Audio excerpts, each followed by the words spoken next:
Cell phones, please. We're good? Should be. All right. All good? All right, everyone. Welcome to the 2018 Extreme Coaches Forum. We were going to have more coaches, but some guys couldn't make it, so it's all good. We got 5 head coaches here, and we're excited about this. Thank y'all so much for tuning in and watching. We're here at Christian Community School, of course, the day 2 of the Jamboree happening tonight at 5:30, and a whole lot of action going on. But let's go ahead and start down here at the end. Of course, Spencer Tomsett down there. Let's go ahead and start with Coach Bragg. And just introduce yourself, give a little basic information, and let everyone get to know you. My name is Jason Bragg. I'm head football coach at Lancaster Christian Academy. It's my second year. It's our first year in 8-man football. We're excited about being here and ready to get the season started. Coach Jason Zimmerman, head coach of South Haven Christian School. This is my second year coaching at South Haven. Coach 11-man football in Ocala, Florida. For the first 12 years, and that's about it. Coach Jordan Cooper from the Tennessee School for the Deaf. It's my first year as head coach there, 9th year total. We are looking forward to getting back to playing some football again after being off last season. My name is Jordan Flanders. I'm from Christian Community Schools. It'll be my 4th year as our head coach, 7th year overall, and we're looking for a lot of young players to replace what we had. My name is Judd Powers. I'm at Sacred Heart High School in Jackson, Tennessee. This is my first year there, and first year in 8-man football, obviously.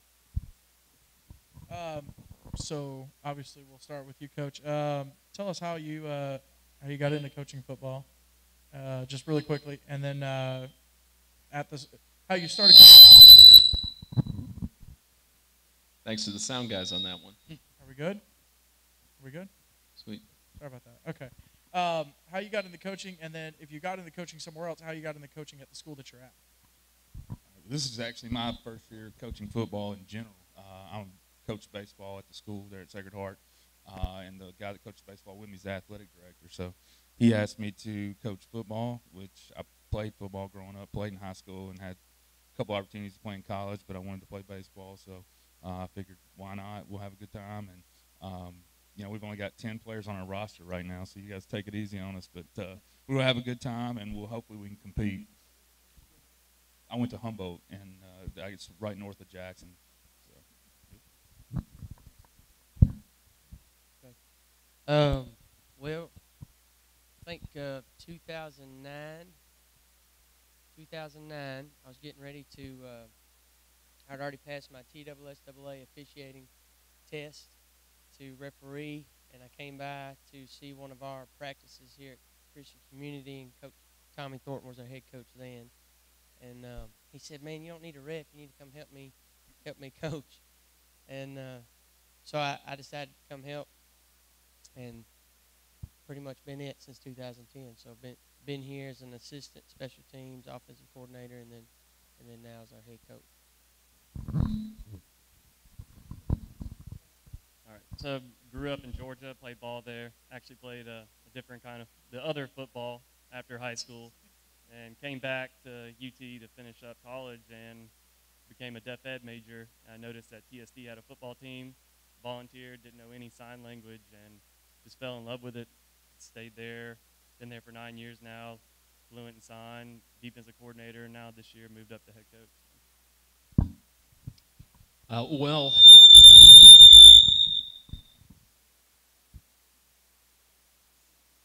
am I holding it too close? Yeah, we gotta keep them apart. Okay. Grew up playing football from 6th grade on up.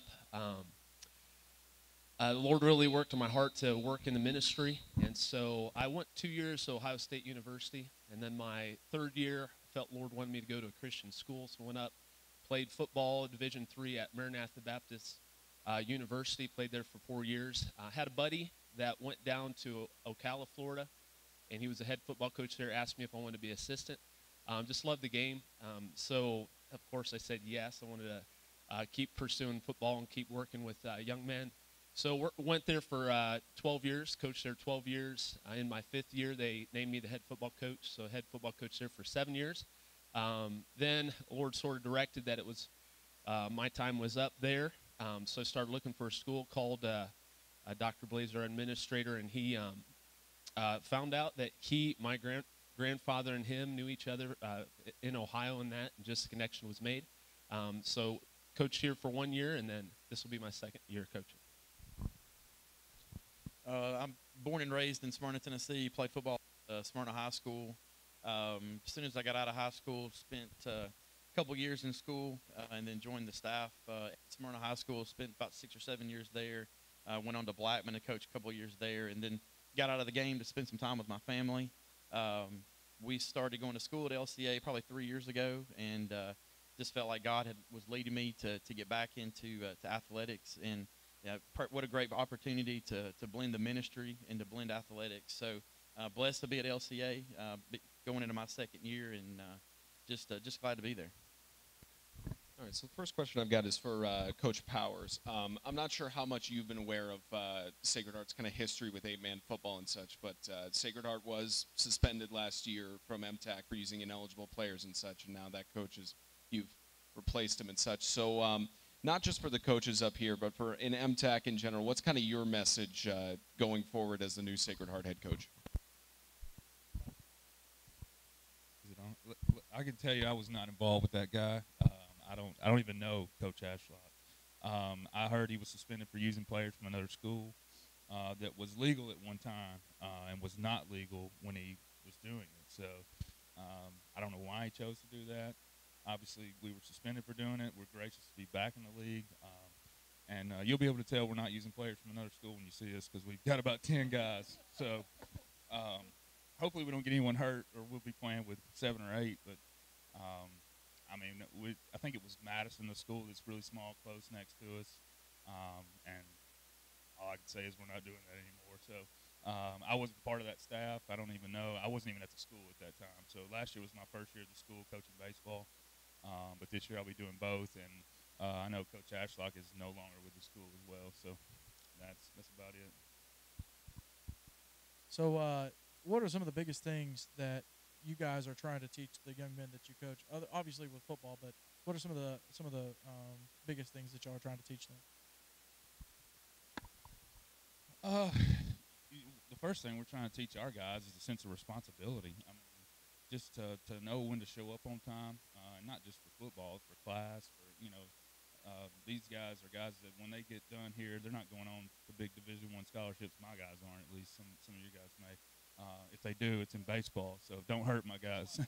Don't hurt my baseball players out there, but they're going to be getting a job when they're done, done with high school, done with college. So we're just trying to teach them a sense of responsibility, what it feels like to show up every day and go to work. We just started practicing 3 weeks ago, so and then just a sense of camaraderie. I mean, we're a small roster, so we got guys that hopefully care about each other and play hard for each other. Couple, especially at our weightlifting workout sessions the last few weeks, Coach Meek from Hendersonville Christian last year has been an addition to our staff this year, and he asked the question. I think we've kind of honed in on it last few weeks. Is what's your identity as a person? When we strip away Facebook or Snapchat, your streak, or whatever, however that works. When you strip away football, when you strip away your girlfriend, where do you stand? And I think that's more important. Obviously we love football, and that can seem almost cliche at times, but you have a platform to where you require their time. They have to follow your guideline and rules, so it gives you a chance to impact them, so that when they leave high school, they have an identity outside the game of football. Their identity, and I'm a young Christian man. I'm going to do the right thing when no one's looking. And then, Coach touched on it right there. Just a lot of times, I'm a lot of kids here at CCS. I don't want to call it a job, but I'm essentially their first employer almost. Hey, be here on time, be dressed right. No, we're not wearing those color socks. Have your uniform correct. Because if you show up to work with the wrong uniform on, they're gonna send you home or dock you. Call, no show, you're gonna get fired. So just about being a successful human out of high school. But again, what's your identity before you leave here? Like, have an identity that's completely away from the game, so that you're centered moving on. A lot of what first two coaches already talked about. One of my biggest things with my players is commitment. We always, a lot of our students have had issues with commitment, sticking with things, and we've done a really good job in the last couple of years with new policy, new athletic director, really enforcing commitment, making sure kids carry on with things once they start with it.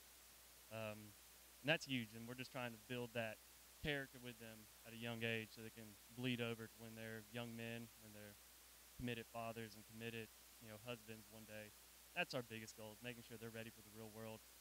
With kids that, we have obviously deaf students where we are, and hoping to get them ready to blend in with a world that's not always so nice to everybody. So making sure our kids can really get in there and be good, productive factors of society.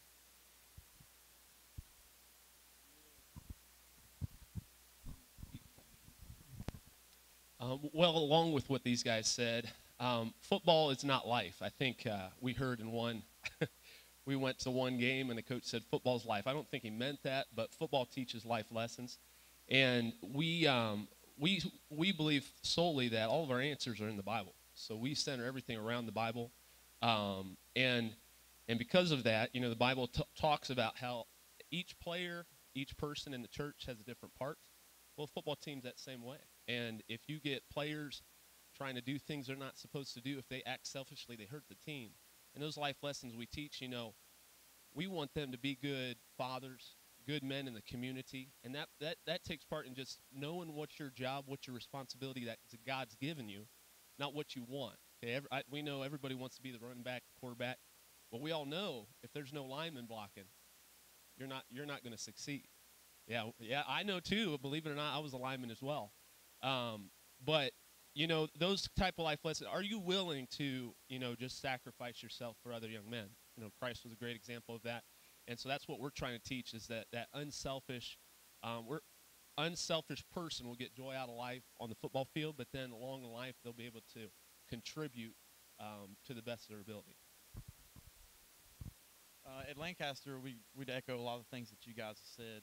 One of the things that we like is that we use our football platform to go after the kids' hearts for the Lord.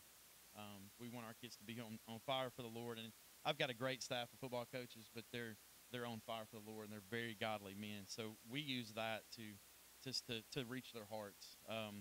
The other thing we're trying to teach at LCA is to fight through adversity. We've all been there, we've all been through that, and there's going to be a time when they're fathers and they're husbands, and something bad's going to happen. You've got to take care of your family. So we're just trying to teach them to learn to do that way, and to follow the Bible and follow God's plan, and just fight through what they have to. Next question I have is specifically towards Coach Zimmerman. So you came from Florida last year into South Haven, just complete kind of unknown and such. So give a little bit of a description to us how it kind of feels and how the mechanics went to to come from Florida coaching there to come into a completely unknown environment and come in and win I know I'm going to get a dirty look from Flanders saying this, but coming in and winning the MTAC championship, to come in straight from Florida and just go to a completely new environment. Just tell us about that. Well, it was completely new for me, but it wasn't to my assistants. Coach Crawley, Coach Dwayne Wilson, they had been coaching the kids before, so they had a knowledge of how the eight-man game worked. And really, I mean, there are differences, and they helped me through those. I think back to Bowling Green. They threw stuff at us that I had no clue where these guys were coming and how they were eligible and things like that. So it was an adjustment the whole year, but we had kids committed. We were fortunate that we didn't get many injuries, and we just worked to get better a little bit. And it really, I think it contributed that not only were our players learning and getting better, but us as coaches had to learn and really study hard just to learn the game throughout the season. So concussions has been a big topic for a lot of people, and it happens all the time in high school. So what are you guys' procedures for concussions, and what are your feelings on injuries and just how to handle that within a game? Like how to tell when a kid is hurt / injured, and then how to handle that in a game situation where, knowing whether or not they have more they can give you, or, whether to kind of ease off of it. Well, we just tell them get back out there. We don't have many Dangerous players to say that in today's day and age. No, we have a trainer who's really good. Who works for Sports Orthopedic right there in Jackson. So he comes out to every practice. He'll be at the games with us. So basically, my job is to listen to him. He knows better than I do about whether a guy's injured or not. Sometimes a guy can be injured, and we think he's just kind of nicked up. He needs to get back out there. But I go by what he says. Keeps everybody out of trouble. Keeps the kids safe. And if a kid gets hit in the head, you got to take it seriously. I mean, we don't know whether he's got a concussion or not. So I listen to what Taylor, who's our trainer, says. If he tells me he's out, he's out. So if he tells me he can play, we'll put him back in the game. But other than that, that's about all I have to say. Just listen to the guy who knows more about it than I do.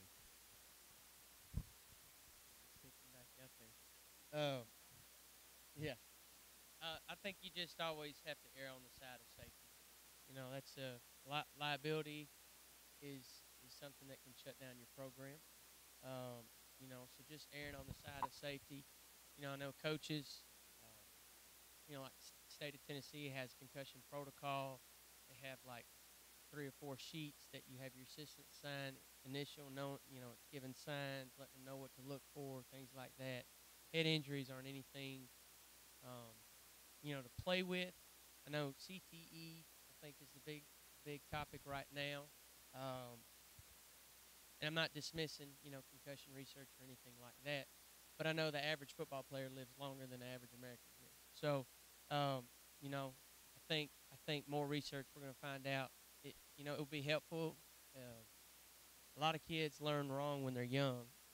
Junior pro coaches and pee-wee coaches, I think more rigorous training and understanding how to strike opponents and things like that would help our game a lot.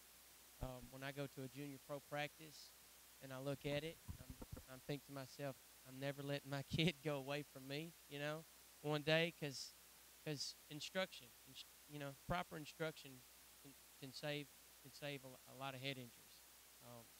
But just as far as safety, we always have to err on the side of safety. We have a trainer on the sideline. This year we usually have ambulances at our home games, things like that. So that's where we'd always err.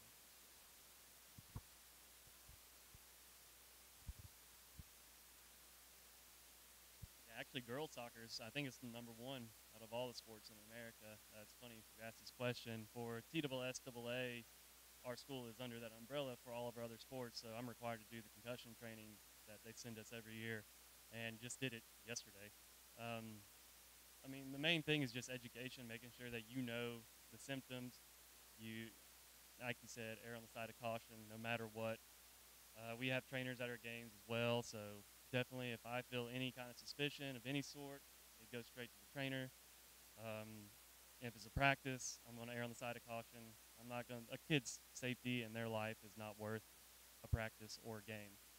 So it's education, and we educate our players as well to teach them what you would experience with a concussion, so that they're aware and they can let us know. The biggest thing is letting our kids know that, if you're seeing stars and you have a headache that lasts multiple days, you don't need to be playing. You don't need to tough it out. There's nothing special about toughing out a concussion. There's only worse things can happen out of it. And like you're talking about as well, is it comes back on us as coaches, is coaching proper tackling, proper blocking. A lot of it is just education and coaching in general. Well, I think we all watch those videos that NHFS has, and their saying is always, when in doubt, sit them out. It's not worth it. It's not worth the risk.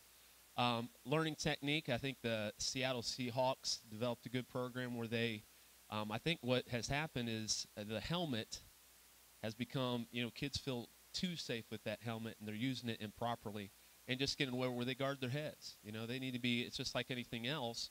It used to be you always said, well, you still do, although referees watch out for it, but always have your head on a swivel, because that guy could always, well, it's the same thing there, is that you teach them that mindset and that habitual tackling the right way, protecting your head, Along with strength training, we try it. We have a neck machine.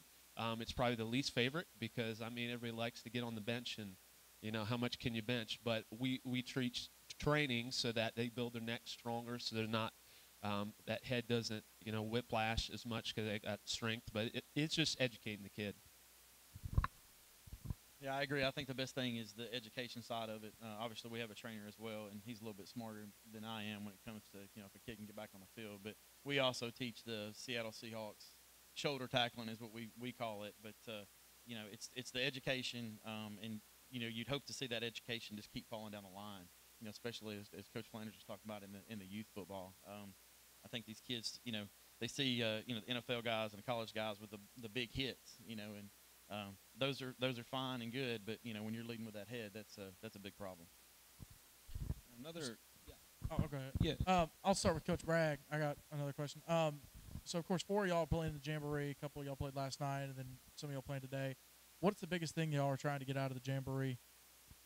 The biggest thing for us is just getting game reps. We've had a couple inter squad scrimmages, and my guys are tired of hitting each other. Getting to see the live speed action of it last night was a lot faster for us than what we can generate with some seconds and just getting in the game. I've got some guys that's never played before. They're nervous, and I actually told our guys that before we left. You better show up nervous the first 3 or 4 plays. Go down with your hand like this right here. If you're not shaking, there's something wrong with you. But just to get some good work and finally see what 8-man football is really about. Same question. Well, we're trying to look at Coach Raleigh and I think are on the same level on this that I almost like after the Jamboree because you don't know. You're going up against your own players, so you don't know really what's going to work, what's not going to work. So we're looking here.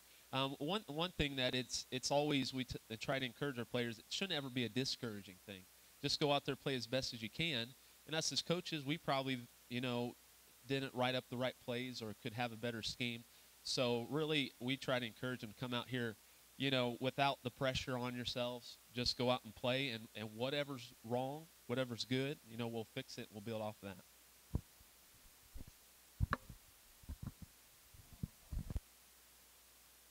Oh, on the Jamboree. Gotcha. What we're trying to get out of it, that's the question. Number one is no injuries. We've got a lot. We've lost, in our game, if you have 9 seniors that are playing, that's usually there's not a lot of teams that'll have that many seniors playing.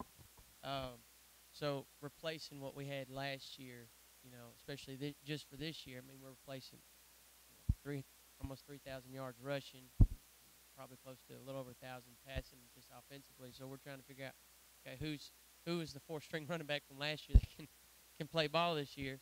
But Coach Zimmerman touched on it. Just live game reps. At practice they know what play's coming.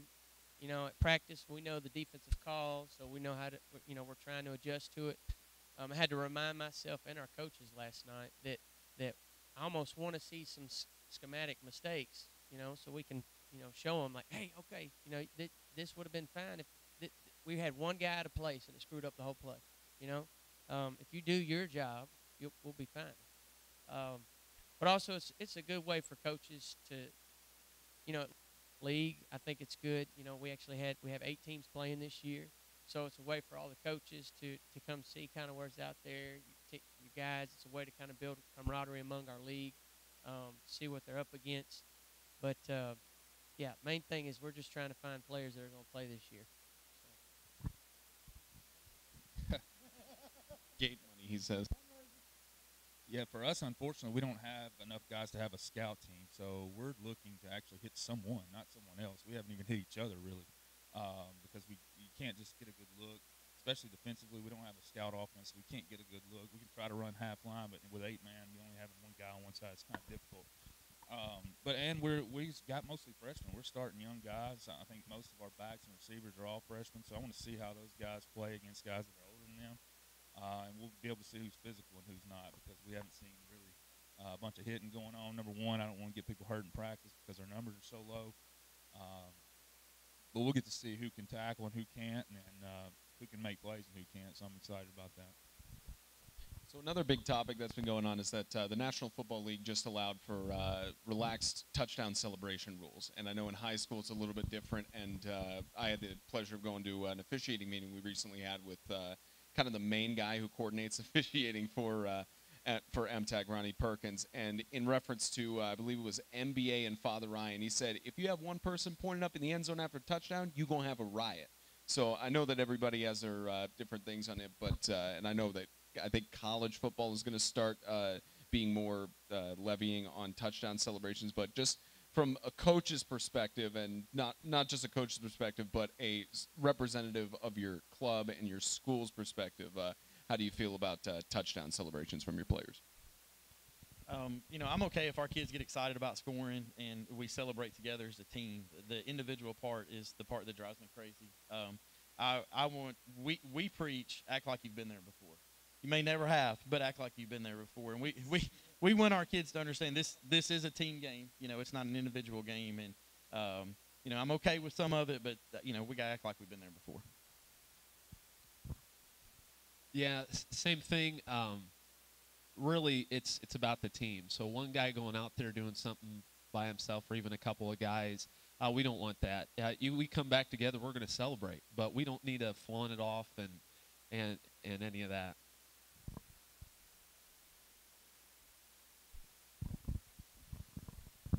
I agree with the first two coaches here. I'm kind of old school, you score your touchdown, high-five your guys, and get back to the sideline and focus. I mean, it's not like we have enough kids where you can expend that much energy on a celebration, like you need to save the energy. If we want to get crazy in the locker room after the game, or on the bus ride back. I'm cool with that, but it's, to me, it's not worth it. If you have that one referee who can't stand it and you get a penalty for it and we lose 15 yards and our kicker can't kick it 30 yards, they get the ball on our 40 already, so we can't afford that kind of not stupidity, but we just can't afford that. Any stupid mistakes.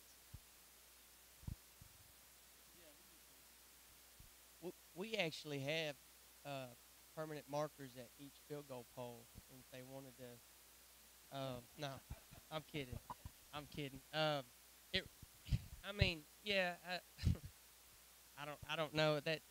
It really doesn't matter. I know what he was talking about the officials meeting. He was just saying that there's certain cultures that's gonna vary. Like there shouldn't be any celebration, whereas other cultures are gonna embrace it. So you just got to be smart, know where you're at. When you're playing 8-man ball, or coaching 8-man ball, a lot of time your coaches are scout team. So, if I score at practice, I may give the football CPR or something, but just to dog them a little bit. But no, I don't care. We don't need it, but I don't think it's an issue in high school football. So you're saying the rule is you can do that now, or is that? I'm about to say, don't tell my in the guys NFL, that. in the NFL right now, they're more relaxed with it. Okay. It's just that college is starting to do it, but like the NFL is more relaxed. Just nothing flagrant, no taunting or anything. Well, I agree with all these guys. Just act like you've been there before. I don't think there's any need to. We just hope we can get in the end zone. So once you get there, act like you may have done it before. Odds are you probably haven't, and we just hope you'll be able to get there again. But the dancing is not necessary. I agree with what we all said. Humble yourself just a little bit and act like you've been there before. And we don't have the extra energy to spend doing that because we'll do that and then come over and want oxygen or something. So just act like you've been there before. Jumping into Salvation Army buckets like the Cowboys guy did. All right, so Coach Travis Creasy couldn't be here today, but he's been coaching for probably 5 years now. Coach Hargis has been around for a while. And I know you guys all know coaches who have coached for a while. What's some of the things that you guys can learn from them, just kind of talking to them, maybe, if you get a chance to interact with them? What's one of the biggest things that you're trying to learn from them?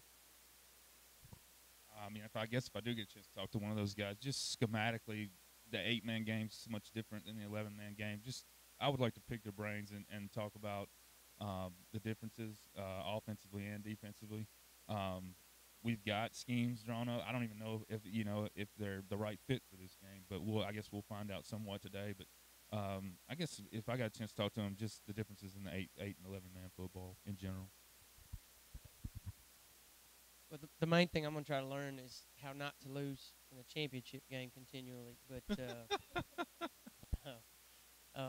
Maybe some fundraising ideas too.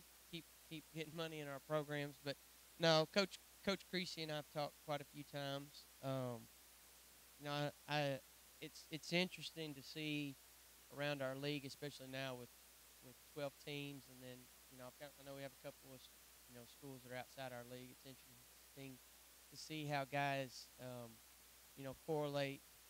Like for example, if you're playing 11-man ball and you have a pulling guard from the backside, okay, you have somebody that's going to take that.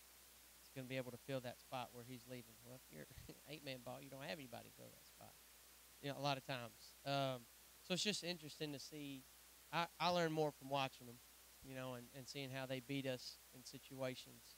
So that would probably be closer to it. I know Coach Creasy runs a unique offense over there. So you mentioned him.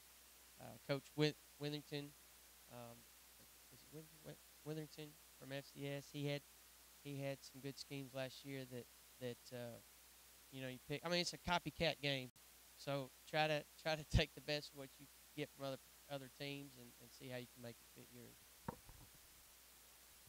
We're kind of the outlier here. Mainly here to actually kind of develop a relationship with all the other 8-man teams here in Tennessee, because we travel. When we go Mississippi, Georgia, South Carolina, North Carolina. So staying within the state of Tennessee would be awesome a little more often. So just developing a relationship, seeing what other teams are doing. I've been around the game for 8 years now, but I'd like to kind of expand my knowledge and see what other teams within the state of Tennessee are doing. So that's the main thing for us.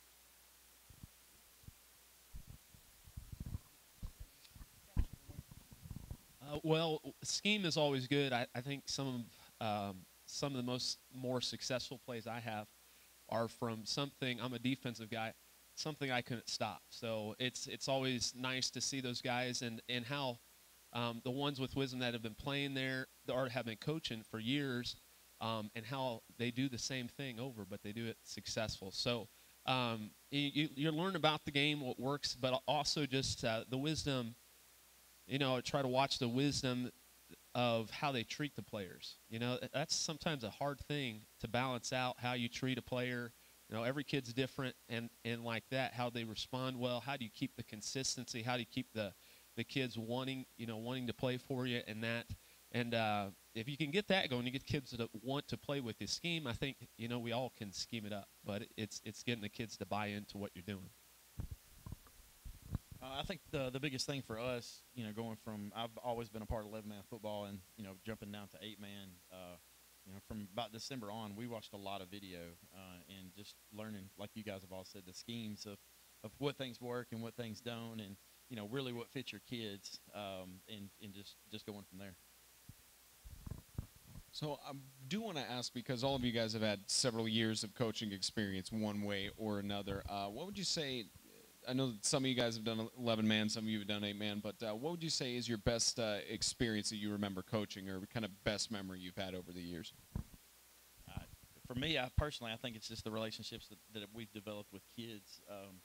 I've been married since I've been coaching, and just the relationships that those kids have developed with my family. And there's a couple of kids that I've coached that are coaching college ball now. And just, getting that phone call from a kid. There's a kid I coached a couple years, or longer than a couple years ago, but just got a job at Florida State. And, he called one morning at 4 o'clock in the morning just to say, hey, I'm at Florida State now. So for me, it's the relationships that we get to have with the kids and get to see them when they come back home.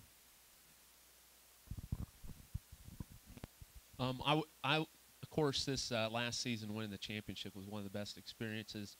But I think what I took from it and what I've loved all the way through football is that seeing kids go up against adversity. Not winning a game the previous year, a lot of them could have quit. But Coach Crawley encouraged a lot of those guys to come back out, and he was instrumental in that. And really, it's just a lesson for us all that, things happen in life. Things come at you unexpectedly. I think that year they had a lot of injuries and things like that. But you are rewarded when you persevere.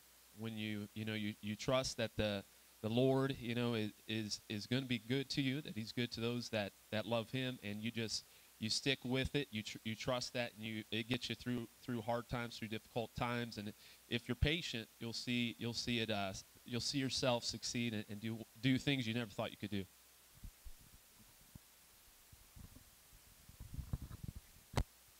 I guess piggybacking on this, the relationships with the kids have been amazing. I just actually got a text yesterday from one of my guys. He's at Gallaudet University, and he's excited about going into his senior year of school and getting a degree and being able to work in the workforce next year. But at the same time, he's excited to finish up his football career in college, and it's just been really cool to see kids transform from children, pretty much boys, and then to men. Is one of the most rewarding things that you can get out of this. It's on top of everything. There's always that one game you remember, and us winning our conference championship in 2013, coming down from 2 touchdowns down in the 4 quarters. One of the things that things like that, just things you just don't forget. Yeah, Rashard Witherspoon. Well, from a game perspective, it was when I was a offensive coordinator my first year, 2014. We played. I think Hope Christian had just won the 8-man national championship the year before, and man, they were pretty good coming in. And I want to say we were down 61 to 35 in the fourth quarter. Really big score right there. But we were able to come back and we won on the last play of the game. We won like 66 to 61. So that was I've got senior guys that graduated last year. That was their freshman year, and so that was still one of the biggest moments for them. Was something that happened freshman year. We won undefeated in the regular season last year, but that was still a big moment from them. But to touch on what Coach says, I think CCS, we're unique in the fact that we're K-5 through 12. So, I graduated from CCS in 2007 or 2008. So my starting quarterback right now, Nathaniel Rowley, who we call Tiny, his dad taught me chemistry here. And Tiny was 4 years old at that time. So his mom would bring him back, come flying into class with a Batman cape on, as a 3-year-old. And so now, I've coached him since he was in 7th grade. Now he's a senior. And so I can't think about that moment too hard, but just seeing that relationship, literally saw a kid, a baby almost. I've seen him as a young boy, to a young man, and now he's getting ready to go out into the world. And that's just an example of many things. Colton Rollins was a water boy when I played here. Most annoying water boy we've ever had. But, yeah, it was just fitting for me to coach him. But there's a lot of guys like that. But just having those experiences. We have, I have a senior breakfast. So every Friday morning on home games, the seniors come over to my house at 6:30, and my wife makes them breakfast. So, we're outside of football. So we grow closer there. And then on away games, we'll go eat at Waffle House or Cracker Barrel because it gets expensive cooking for that many kids, especially 9 last year. Yeah, it's a budget. You have to add it into the yearly budget. But, yeah, just as far as that, seeing kids grow and being excited where they're going. And then I had Colton tell me, and I'll end on this. I don't mean to call those 2 kids out. Those are my longest experiences, from young to older. But he said, Coach, I hear you always making these statements, about, have integrity, do the right thing when no one's looking. You are what you do is who you are.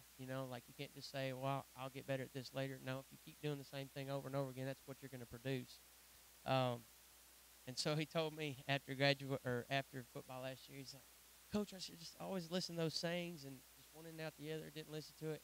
And then I see kids messing up, and I'm like instantly repeating what you said, and I'm like, oh my gosh, So just seeing some of the principles, they are sticking, So in a year or two, when they're in a tough situation, maybe they'll remember that principle or that proverb, and come back to it.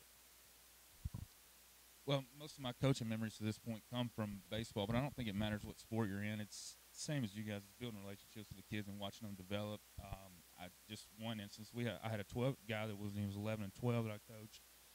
There wasn't much back then, and he was the Colorado Rockies' first-round pick this past year. So, at that age, we didn't think he'd be anything, and now he's a millionaire playing minor league baseball somewhere. But there's plenty of guys that you just watch develop and you build relationships with, and it's just it's fun to watch those kids grow up. Postseason tournaments. You guys went down to NHSA last year, and you've gone down several years. I know you guys went down to NACA a little bit. Postseason tournaments. How do you guys feel about them? Because I know you already play a long season. If you play for a championship, it already is a long season. But then, how do you feel about after that, or for you guys in the MTAC extending the postseason and making it a 16 playoff? Well, this being my first year in the league, I would just feel blessed to make the postseason, and we would like to play as long as we can. So, no matter how many games it is, if we could make it to the end, we would feel blessed and play as long as we can. I mean, football is a game where basketball. When you graduate and you don't play, you can go play intramural ball in college. You can go play in a church league. I don't know if you can play baseball, but you can go play church league softball, volleyball, soccer. They have all those adult leagues, but you're not just going to go down to the park and rent a helmet or shoulder pads from Parks and Rec and go out there and find 21 other guys that want to go out there and play with you. So as far as extending, having extra games, I think it's good because a lot of these guys in high school aren't going to play. They're not going to play past high school. So every opportunity they get to play in high school is pretty much it. They'll play flag football, they'll play touch football, but they're not scrapping it up anymore after high school. So, I think it's important if you can get more games in, from a safety standpoint still, then I think you do it.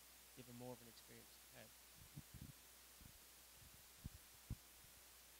Yeah, we really don't do that. So, I mean, we're stuck where we're at. Expanding the playoffs, I think, is a great idea. It's exciting. Sometimes just making a playoff is an accomplishment, and having something to strive for keeps the guys motivated. So I think that'd be a great thing moving forward if they choose to do that. Give another team a chance. I think it just creates excitement. Some years you're not going to have that great team. That you can get to the championship, but you might be able to make a playoff. So I think it's a great idea. I agree as well with extending the playoffs. Like Coach Flanders said, some of these guys won't play past high school, and the more experiences they can get, the better. My athletic director is probably not going to hear that from me, but I guess it gets into this basketball season. But I'd love to see the kids play in a postseason and extend the playoffs.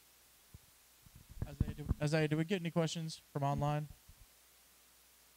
None? Okay. I know I got what? I know the camera. Yeah, the camera died. Oh, it's not? On Instagram? Oh. We got a question from someone. I got a text of the question. It was, what are some small steps that can be taken to make the league better from you coach's opinion, the coach's opinion? We'll start with Coach Bragg.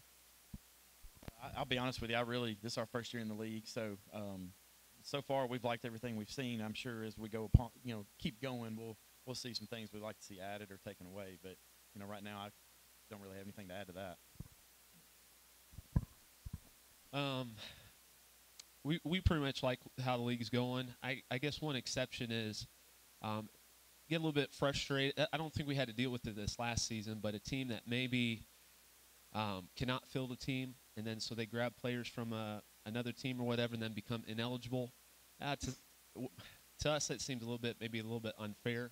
Of course, they're ineligible, but our guys want to go up against a team that fields a legal team. So I guess that's the only frustrating thing is that, and it's hard. And I think that's probably why part of the battle is that when you're struggling with numbers, and you want to get as many teams in the league as you can, then what do you do? So it may be a thing that's not able to resolve, but I'm just coming with it can be a little bit frustrating when you're not playing on the same level playing field towards the end of the season. Oh, yeah, that's right. Man.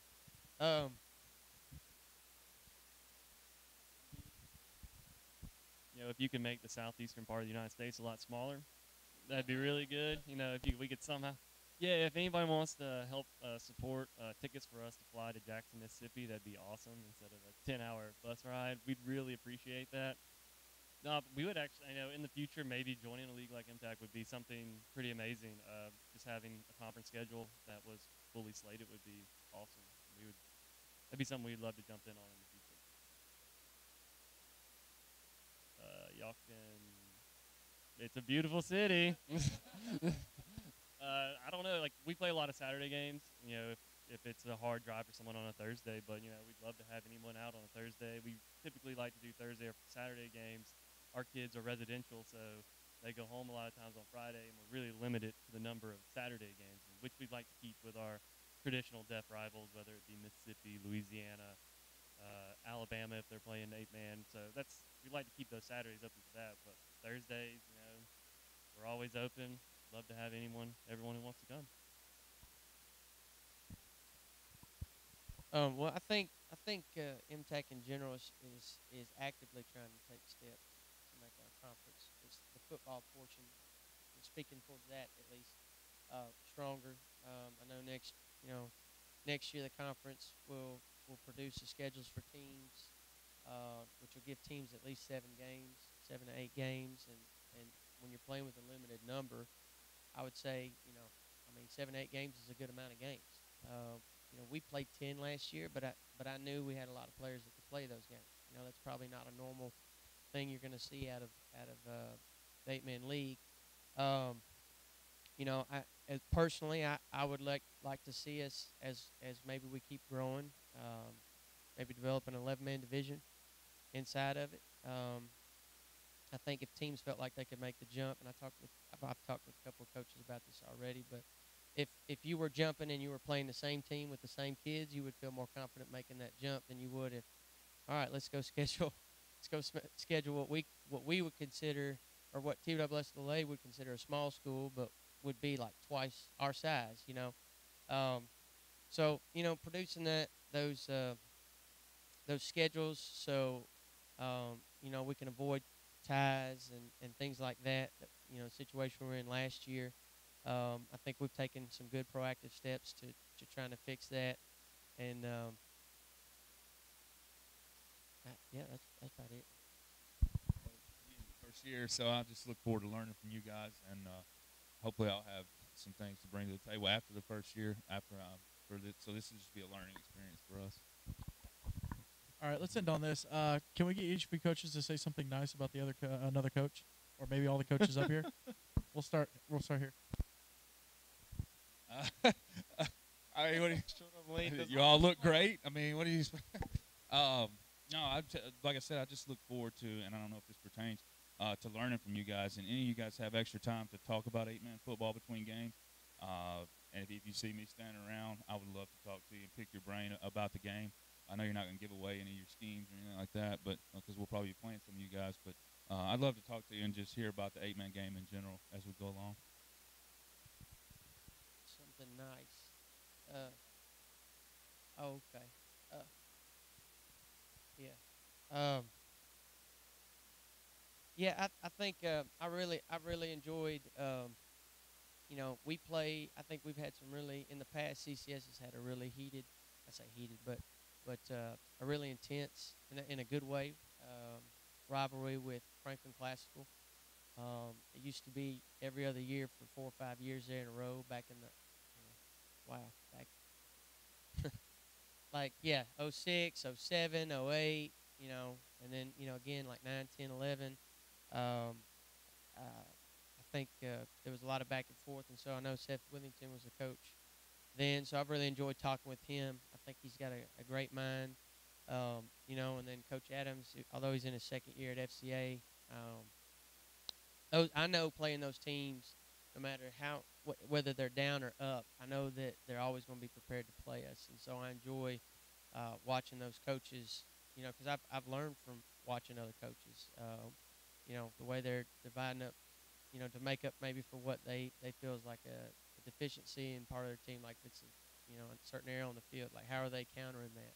So I think those two coaches specifically, because we've had a lot of, FCA's become that for us now, I think, a lot of back and forth games with them over that. that period of time. So there's my nice thing. Just want to say how welcoming everybody was. First time being around a lot of you guys, and so looking forward to developing a relationship over the next couple of years. So maybe we can get out here to the central part of the state a little more often for a few more games. One team that sticks out in my mind the most is RCA. When we played them, they were a really tough team. We went down there and they gave us a battle. But then I also, in scouting some games later on, watched them, and it's incredible how, in spite of a lot of injuries and that coaching staff kept those guys playing. And I've been there before when you lose players and you got to become creative. I think some of the best coaches in football are the small school coaches, because we've got to get creative. Like I think Coach pointed out, sometimes I know many years, 11-man football, we had 20 players, and it was hard to get those 20 guys out there. That your practice, you can't even put a full team over there. Sometimes us coaches have to step out there. So, and I see this here, is it just the really, coaches are going to coach no matter how many players they have out there. RCA, I think, was a great example of that. Their players kept fighting till the very end, in spite of a difficult season. So what is that coach's name? I'm sorry. It's on my Coach Crazy. Okay, but Crazy, Coach Crazy. Man, love you, Coach. All right, but he did a great job with those guys. A big thing for me is just developing relationships with you guys. I think the stronger relationships that we have, that just makes our league even better. To Coach Flanders, I've texted him, called him, emailed him, sent mail by pigeon to him, and he's always. I've asked a lot of questions, and he's been there to answer for me, so I appreciate that for sure. Good deal. Well, thank you, everybody, for watching. A huge thank you to these coaches for coming, and we'll do it again next year prior to the Jamboree. So thanks, guys. That's it.